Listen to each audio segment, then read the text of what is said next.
My mother has always had high expectations and standards that she expects everyone to maintain. She complains about everything that does not fit her view of how people should conduct themselves. It has been a struggle all my life, constantly hearing how I should be doing one thing and how I shouldn't be doing another. It's not spoken to me in a motherly way, nor in a way that tries to teach a child something. It's spoken in a way that makes it clear it has to be done her way, or I'm not right at all. It feels very condescending. We've butted heads on things for a couple of decades now, and I'm tired of being put down. Her most recent bout of complaints is something I need help in managing, or maybe to see if I'm the one in the wrong in this situation. Unfortunately, I have been very busy the last couple of years. I have had sole custody and care of my daughter, who is 15 years old, since she was 9 due to her biological mother being an addict, needles, crack, etc. My daughter's mother has been completely absent from her life all this time, so I have been solely responsible for everything and providing for her. My daughter's mother also committed federal fraud against me for tens of thousands of dollars, which I have been in court over for years. Financially, it has taken a toll on me for many years as well. My fiancé, who is 30 years old, has luckily been a superstar for a few years to my daughter, and they get along perfectly. It helps with some of our needs. We are also in the process of moving. Both of us owned our own homes individually before we got together. We have been living together for a long time, but rented out one of the houses. We are now moving into the house we rented out and will be selling or renting out the other, as the rental has better amenities that we need. However, both places require work, which we have been tackling as best we can when finances allow for it. We both work full-time jobs, have pets, and have tons of chores to manage throughout the week. My fiancé is also going through early pregnancy. Now, my mother and father, whom we make time to see at least once a week, went on a rant with me last night, saying how it's absolutely ridiculous that she only sees us once a week. I was so furious that I hung up the phone. It was a random comment made out of anger. We make the time when we can. We are busy. We are going through a lot at the moment. My mother also does not want visitors before 9 p.m., so it's not like we can pop in on a Saturday afternoon or have a quick visit after dinner around 7 p.m. during the week. No, it has to be after 9 p.m., which is just such an odd time for us to manage. We have to drive 20 minutes to get to her and back. Many times we are not getting home until 12:30 a.m. on a weekday. And that is just too tough on us some nights. Additionally, she never responds to us in a timely manner. We might message her at 4 p.m., asking if we can drop in for a visit, and we won't hear from her until 8:30 p.m. How are we supposed to manage our evening if we only hear from her last minute about a visit and also cannot go over before 9 p.m.? A lot of times we end up filling our evening with something else since we don't hear back from her. I'm not making excuses for not seeing my mother because I do see her once a week. But it has to be at a time that is absolutely convenient for her, and that doesn't always align with our workload and schedules, especially given that it has to be after 9 p.m. Most of our friends only see their family once a month, if that. So I think once a week is pretty decent in comparison, don't you? My mother knows all that is on our plate, but she seems to not care. Her direct comment about everything we have going on, pregnancy, my daughter's needs, court dates, work, chores, etc., is I don't give a damn. You guys should have time for more visits during the week. It's absolutely ridiculous. She is adding stress to our lives and not understanding that we're busy and trying our best. We have our own family and our own things we need to take care of. In discussing this with my fiancé, we are considering calling or messaging her to let her know that she is adding to our plate, stressing us out, being unreasonable, and exhibiting a negative attitude with her high standards, not understanding that our family is busy and trying. If she does not like it, we might ask her to not contact us until she can work through whatever issues she has and become a more reasonable person. Is that the best way to handle this, or are we being unreasonable and not seeing it? Now, for a few comments before the update. Comment 1. What the hell? Why on earth would you visit once a week? You need to cut back on the visits and phone calls. You do not have to be at her beck and call, and visiting at 9 p.m. has to stop. Stop allowing this woman to run your life. It is way past time to put boundaries in place. Once a month is often enough. When she starts telling you what you should be doing, leave or just hang up. It is time to let her know you are an adult and don't need her constant criticism. Comment 2. You're giving your mother way too much influence in your life. Her behavior is more of a control issue or power play. She wants you to accommodate her while she also ignores you. Stop allowing this. Tell your mother that you will no longer visit her at such odd hours. You will reach out to her when you are available to visit during normal hours, and if she doesn't respond in a timely manner, you will assume she doesn't want to visit. Now, for the update.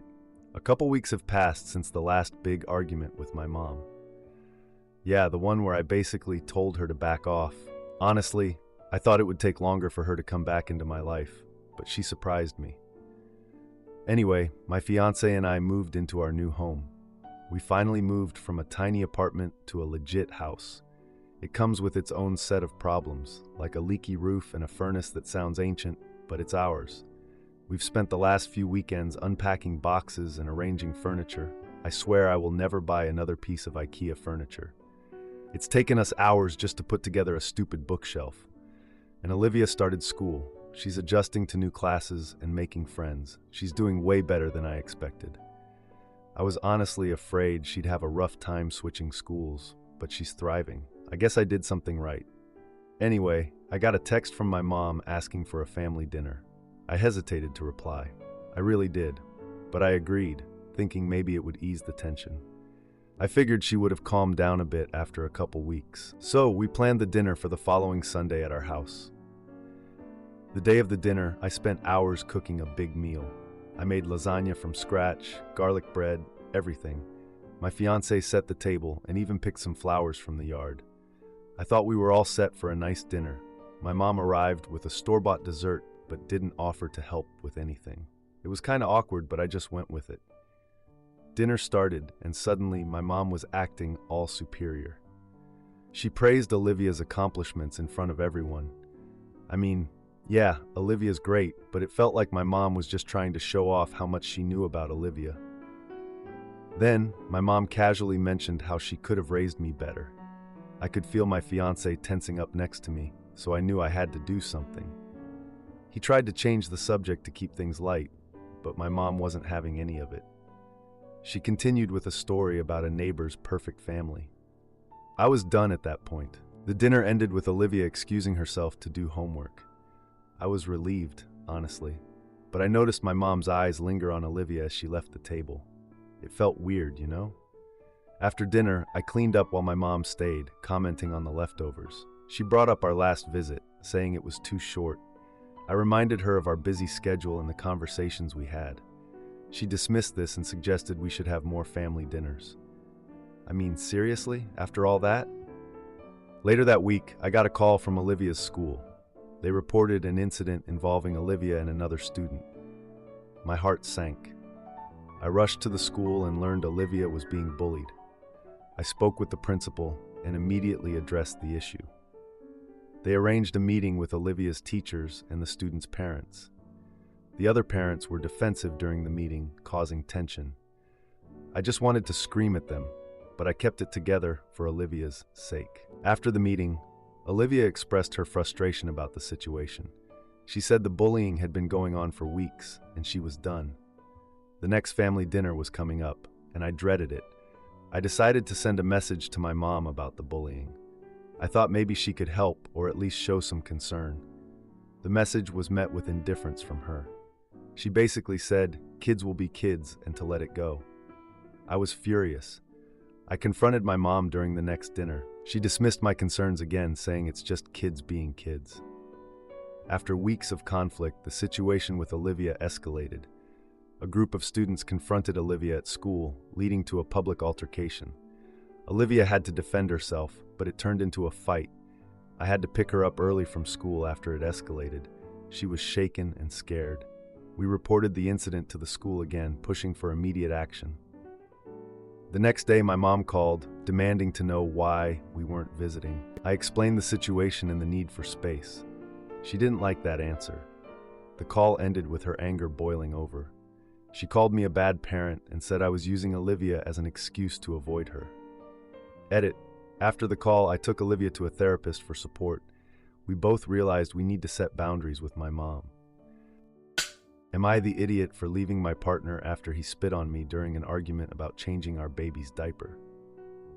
So basically, I just gave birth 2 months ago. Our baby normally wakes up around 3 a.m. And when she does, because we live in a 2-story house, I run downstairs to the kitchen to make her bottle, then change her diaper before feeding. This happened 3 nights ago now, and when the baby woke up, I was exhausted since I normally handle the baby throughout the day. I asked my partner if he could change the diaper while I warm up her bottle. He was half asleep, but said sure. I came back upstairs and realized he hadn't moved from his spot and the baby was crying. I asked if he had changed the diaper, and he said, still half asleep, that it didn't need changing. So I had a look, and the baby's diaper definitely needed changing. I was upset because I had just asked him to do something small, which I normally don't, and would just let him sleep. I just needed the extra help that night. I said to him, "You could have checked her diaper properly," and he said that he did, made an annoyed sound, and rolled back over to bed. I got in bed and started feeding the baby, and about 5 minutes later, he randomly gets up and starts dressing without saying anything despite me asking what his problem was. He slams the door shut and storms downstairs, and I can hear him yelling, "I hate you. You're trying to make me out to be a bad father and more."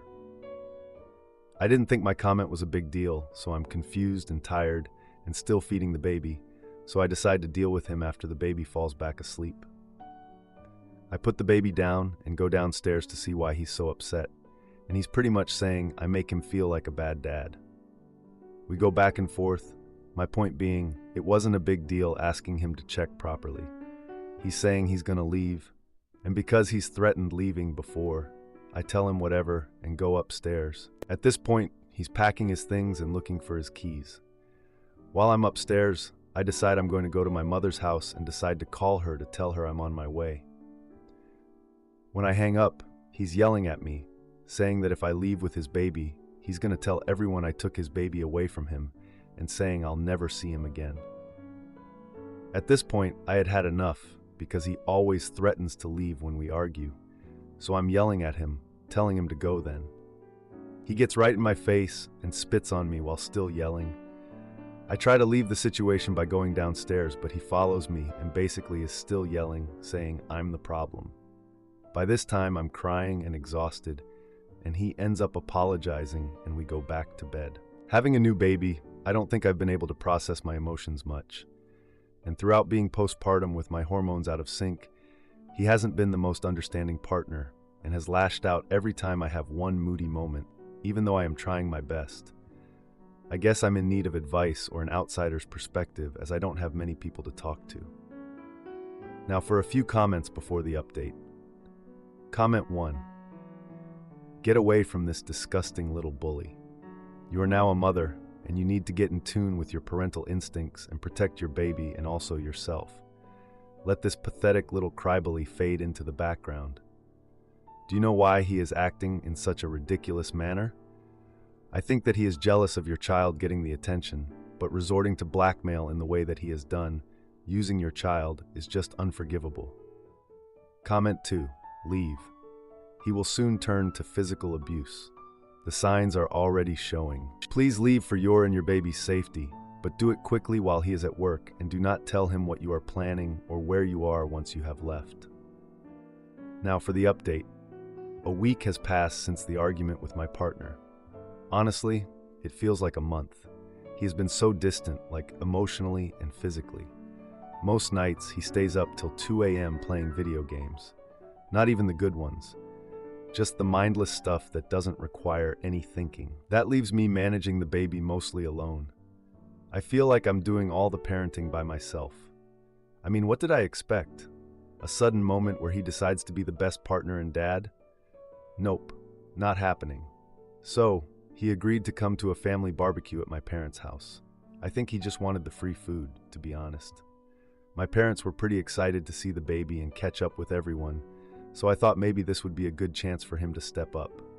Spoiler alert, it wasn't. During the barbecue, he kept slipping away to play games on his phone. It was like he was allergic to human interaction. At one point, he even rolled his eyes during the toast, which, of course, didn't go unnoticed. My family can be pretty chatty. They started whispering and staring like he was some sort of reality TV villain. Then he snapped back, claiming he was just trying to unwind. Dude, we're all trying to unwind here. We're at a barbecue, not a funeral. The tension escalated, and he stormed off to the car, leaving me there alone with the baby and my confused parents. My mom asked what was wrong, and I explained everything. Well, not everything, but enough for them to know that this wasn't just a typical spat. The next day, I got a text from my sister about some rumor she heard. Apparently, she saw him at a bar late at night with someone else. I brushed it off at first, thinking it was just gossip. But then a few days later, he canceled our plans to go out with friends instead of family. Like what? On what planet do we cancel family time for friend time? One evening, I decided to check his social media. I found a photo of him at the bar with one of his friends, who happened to be a woman. I mean, come on. I confronted him about the photo, and he dismissed it as nothing. Just a group photo, babe. Nothing to worry about. Sure, Jan, I wasn't buying it, so I asked his friend about that night, trying to stay calm. She revealed that he had been acting flirtatious with other women. Of course he was. The next family gathering was planned for the upcoming holiday. I decided to attend with the baby, but not tell him. I just couldn't deal with his negativity. At the gathering, I shared my frustrations with my parents. They suggested I should stand up for myself more. My dad even offered to help with the baby, giving me a break. I mean, what a concept, a break. During the gathering, I bumped into his friend again. She mentioned how he's been acting weird lately. Yeah, no kidding. After the holiday, I decided to confront him one last time. I laid out everything I had learned about his recent actions. He got defensive, claiming everyone was exaggerating. It's not like that, babe. You're blowing everything out of proportion. I calmly stated that I would be moving out temporarily with the baby. He was shocked, but didn't try to stop me. Before leaving, I sent a message to his friends about his behavior. That post led to a group chat where they discussed his actions. I left the chat, of course. I don't need that negativity in my life. I know I should be focusing on all the stuff I gotta do and not on what he's up to, but it's hard, you know? I mean, I just found out he's still playing the victim and making me look bad in front of all our friends. Now I gotta deal with their pity and all the questions about why I'm not forgiving him. Anyway, I gotta keep my head up for my little one. I'm just trying to figure out where we go from here, and hopefully it's somewhere better. Wish me luck. Edit. I appreciate the support. The baby is doing well, and we're managing to establish a routine. My parents are helping me adjust to this new life, and I have started looking for a part-time job. I want to be independent and support myself and my baby. It's a lot, but I'm hopeful. Am I the idiot for feeling betrayed after my girlfriend ditched me for her ex? We're both each other's first real relationship as we started dating in high school. We've been together for 4 years, and I can confidently say that I am in love with her and that she loves me. Every aspect of our relationship is perfect, except for 2 things. On my side, we have never had intimacy, so we are both virgins and are rarely intimate. We kiss very rarely and will go months without any kind of intimate contact. We have had some intimate moments that are intimacy in nature, but again, this will be broken up by many months of her being completely averse to any kind of contact whatsoever. This hurts because it makes me feel unwanted and undesirable, even though I know it's just something that she is not fond of. I can't help but feel like if we weren't together, I would be able to see other people and experience intimacy and feel desired by others. On her side, she feels that her life is restricted by me and she can't go out and drink, party, etc., because it makes me uncomfortable. I tell her that it's okay if she does these things, but she knows that deep down I'm going to be uncomfortable with it anyway. This makes me feel like she wants to experience the single life but feels tied down to our relationship. In every other aspect of our relationship, we click completely. She's my best friend, and I'm hers.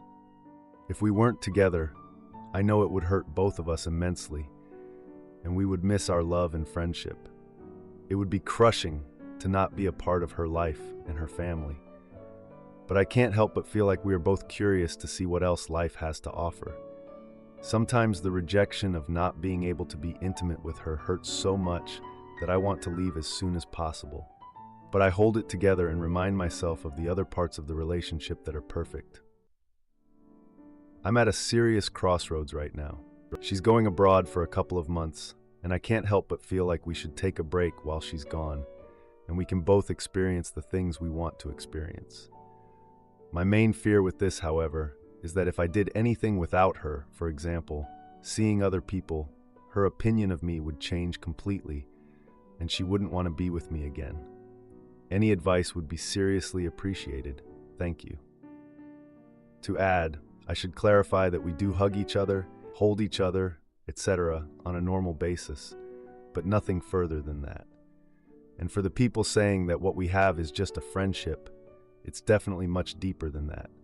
And if we reduced our relationship to just being friends, it would change our dynamic entirely. Almost forgot, another thing I should add is that emotionally, she's the best possible person I could ask for.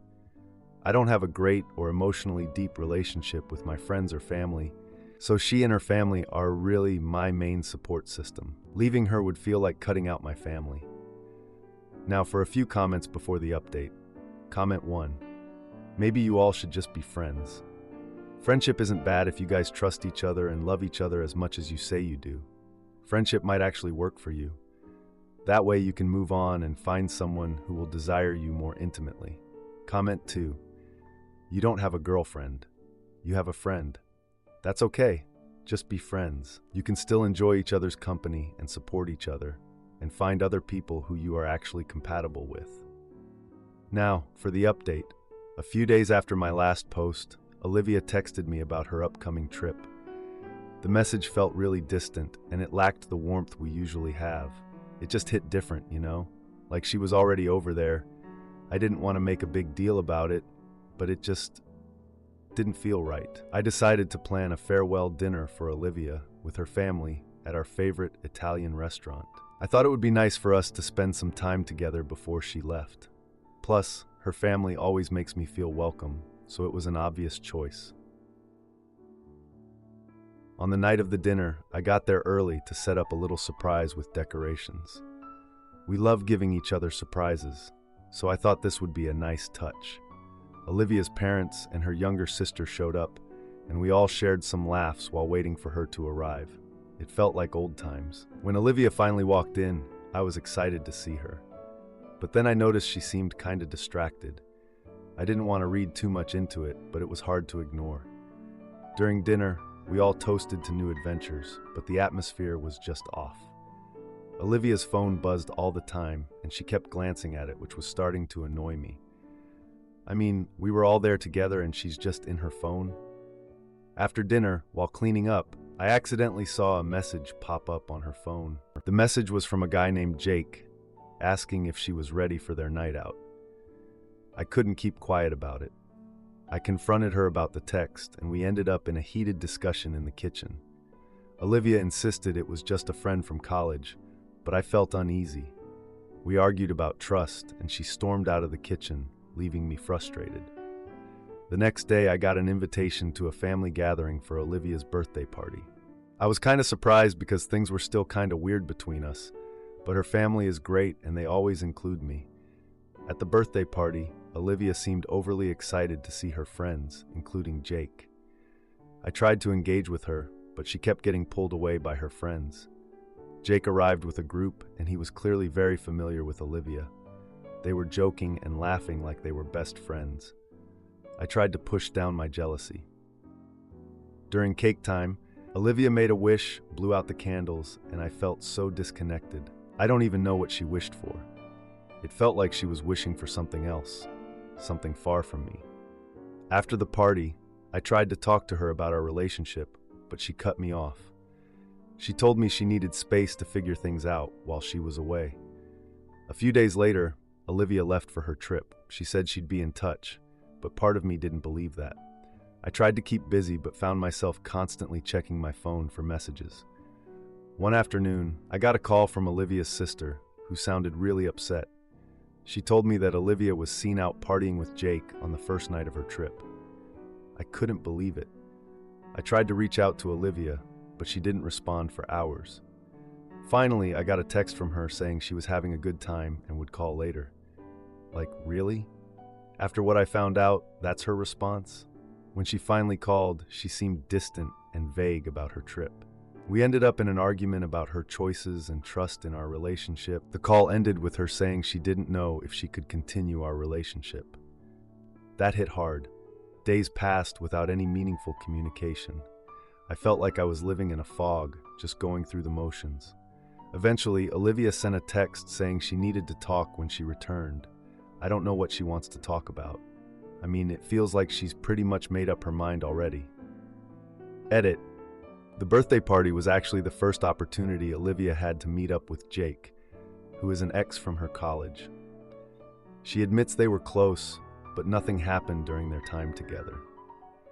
It's important to note that I have met Jake during college parties before, and I didn't think much of him. Olivia also reassured me that she wouldn't cheat on me and that her past relationship with Jake was over. She does want to take a break from us to explore her friendship with him. If you like this video, you'll probably like these too. Also, while you're here, please consider subscribing. It's your support that keeps this channel alive and allows me to make better and longer videos. Have a great day.